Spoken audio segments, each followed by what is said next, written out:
Black Entertainer TV.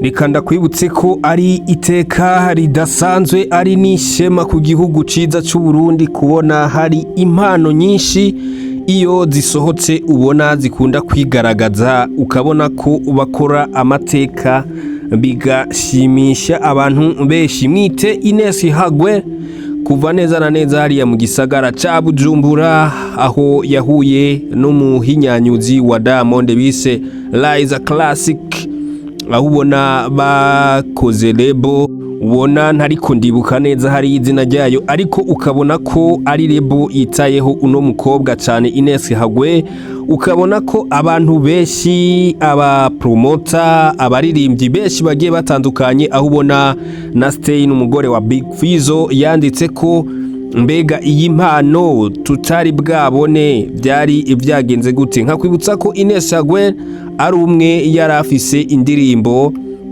zigiye zitandukanye ari mu gihugu cy'u Burundi, mugabo ukabona ko atari ko arakigwa neza nkuko bimeze uno munsi. Rero igitangaza nabonye nuko nagiye kuri IG hariya ya Wasafi TV hamwe na Wasafi FM, mbona bamupostinze, bamaze kumupostinga nk'incuro zirenga zitatu, bamitumiye iyo ariko arabaha show abaririmbira indirimbo ziwe ndetse n'izindi zigiye zitandukanye. Ukabona ko uno mukobwa ari umwe mu bakobwa bafise talent zikomeye cyane. Nka kwibutsa ko ari umukobwa yakuriye muri label canke umugwi no kwitwa ko wakunda kuvuza live music hariya, ubona ko hari ba Vishu na ba Bobokera, abantu mwakurikirana uriya muziki wabo muca mubibuka. Rero yari umwe mu bakobwa baririmba live music hariya, ukabona ko ari umwe yarabishoboye kandi cyane. Tugiye kubana mu kino kiganiro ni Taisi the winner, nayo chano yanyu ni Black Entertainer TV.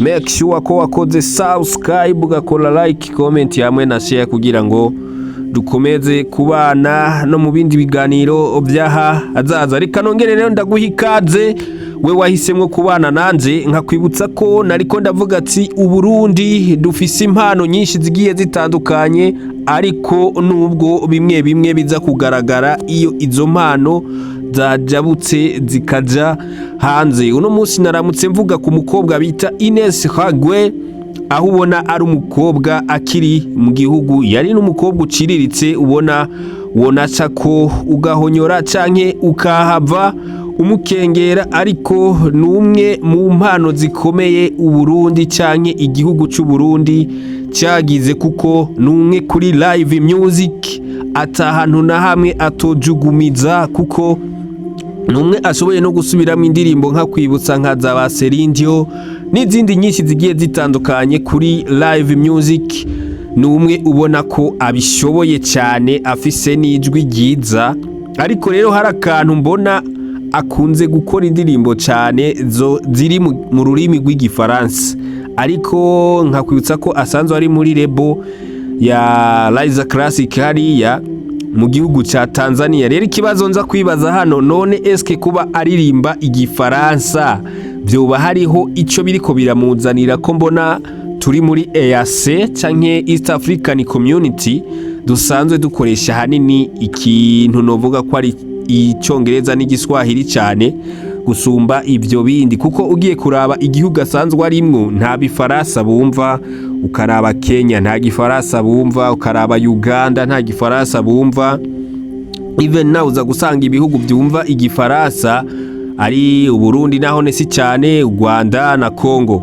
Rero ugacuraba Uganda, Kenya, Tanzania ni nabyo bihugu novuga ko Kenya na Tanzania ari binini byumva ururimi rw'igiswahili, mugabo akaba ari kakoresha igifaransa. Mbese yoba ari systeme yajemwo kugira ngo yerekane ko ari different sana canke atandukanye cyane nabo, kugira ngo ntibaze kumwitiranya n'abariya bazushu, kuko ubona ko sound yiwe wohakwa kuyigereranya n'uwo bita ngo ni zucu. Ubona ko n'utubiri dusa nkaho umengo barangana, ariko wewe yaciye aza muri systeme y'igifaransa, kandi ukabona ko ibintu ariko abikora neza bamwe bariko baramukunda bakanamushigikira, aho ubona amaze kuronka ama award agiye atandukanye atari bwaronke ari mu gihugu cy'u Burundi. Uno munsi ukabona ko rero ari umwe mu upcoming b'abakobwa hariya mu gihugu cya Tanzania bamaze kuronkana awards zuko ari aba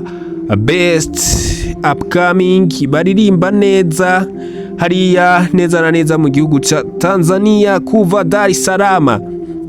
Nakwibutsa ko Liza Classic yamubonye kavuga ati impano sinoyirengagiza areka ndabikore. Rero ukabona ko bamwe mu bapromota abaririmbyi bagenda bavuga ati kuraje mukobwa wacu aho uri nawe ufise ukuntu ubikora kandi natwe turabinezererewe. Rero nkabona ko bagenda bamushigikira nkavuga ati ibi bintu noneho bimaze kugera ku yindi ntambwe cyangwa ku yindi mpemu idasanzwe nk'uko abandi babivuga.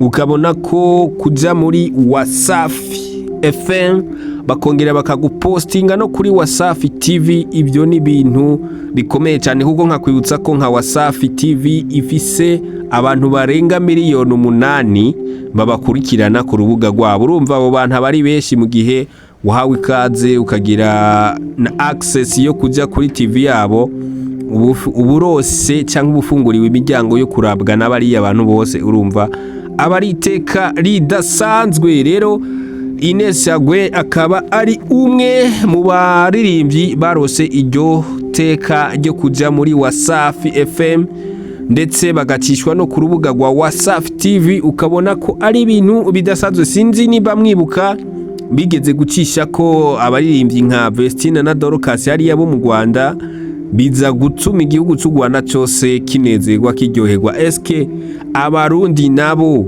ko twama tubona abantu baje mubereka urukundo ko muryohewe, eske why Ines Raguel mutamwereka runo rukundo? Yakoze ibintu bikomeye cyane kuko kwitabirwa hariya kuri bashobora kugutumira muri Wasafi FM mugugasanga kuri Wasafi TV nibigeze banagushira ko nta nakantu na gatoyi. Rero ni ikintu gikomeye cyane novuga ko yakoze. Rero muze tumushigikire tunamukeze kuko n'amateka menshi adasanzwe no kuba anemera kwa vi Burundi ririya nirindi teka rikomeye tugira nk'igihugu cy'u Burundi. Ni benshi bashitse ahantu mwari usanga bihakana niyo bavuye. Je twari kumwe ni the winner channel yanyu ni Black Entertainer TV. Make sure ko wakoze subscribe, gakora like, komante hamwe na share kugira ngo dukomeze kwagura umuryango ube munini. Thank you so much.